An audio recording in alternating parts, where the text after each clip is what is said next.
왜 그렇게 많은 사람이 성공에 도달하고 그 뒤에 실패하는 것일까요? 가장 큰 이유는 우리가 성공을 일방통행처럼 생각하기 때문입니다.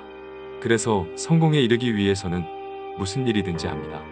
그러나 일단 성공하고 나면 성취감에 빠져 나태해지기 시작하죠. 그리고 성공하도록 만들어줬던 모든 노력을 멈춰버리고 맙니다. 그러면 금방 내리막으로 돌아서게 되죠. 제가 이런 얘기를 여러분께 드릴 수 있는 이유는 저 스스로가 이 과정을 겪었기 때문입니다. 성공하기 위해 열심히 일했고 제 자신을 밀어붙였습니다. 성공하고 나서는 멈춰버렸죠. 이제 성공했는데 이제 좀 편하게 쉬어도 되지 라고 생각하면서요. 저는 성공하기 위해 항상 일을 더 잘하려고 했었습니다. 성공하고 나서는 멈춰버렸죠. 이 정도면 괜찮지, 더 잘할 필요는 없어라고 생각하면서요. 성공을 위해 노력하던 시절에는 아이디어맨으로 나름 유명했어요. 새로운 아이디어를 위한 노력을 쉬지 않았죠. 그러나 이것도 그만뒀죠. 지금도 꽤나 잘 나가는데 굳이 새 아이디어를 만들려고 노력할 필요가 있나 싶었어요. 아이디어는 그냥 마법처럼 떠올라야 한다고 생각했죠. 그 뒤로는 창의력이 완전 막혀버렸습니다. 아이디어가 전혀 안 떠오르더라고요. 저는 성공하기 위해 항상 고객과 프로젝트에 집중했습니다. 돈은 별로 신경 안 썼어요.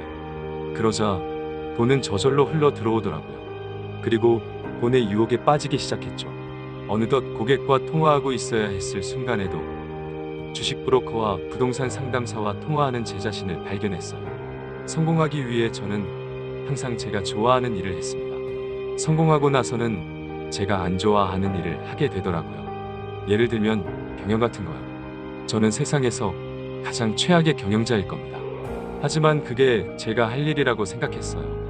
왜냐하면 어쨌든 제가 회사 사장이 됐거든요. 하지만 얼마 지나지 않아 먹구름이 들이우기 시작했습니다.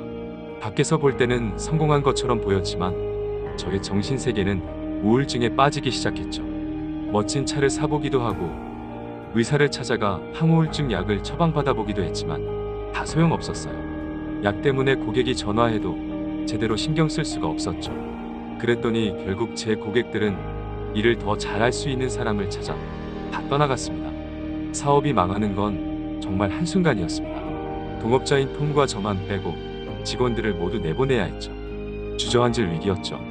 그런데 막상 보니까 그 상황이 더 좋더라고요. 직원이 없으니 더 이상 경영을 할 필요도 없었고 제가 좋아하던 일만 하면 됐던 거죠. 다시 재미있어졌습니다. 더 열심히 일했죠.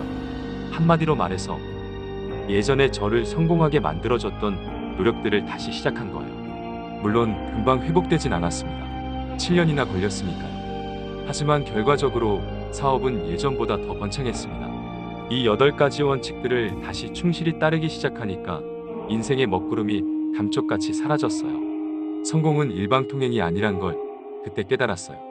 성공은 오히려 이런 모습에 가까울 겁니다. 지속적인 여행과 같은 거죠. 성공했다가 실패하는 증후군을 피하기 위해서는 이 8가지 원칙만 꾸준히 실천하면 됩니다. 이 원칙들은 어떻게 성공하느냐 뿐만 아니라 성공을 어떻게 지속시킬 수 있는지도 말해주거든요. 여러분도 성공을 꾸준히 이어나가시길 빕니다.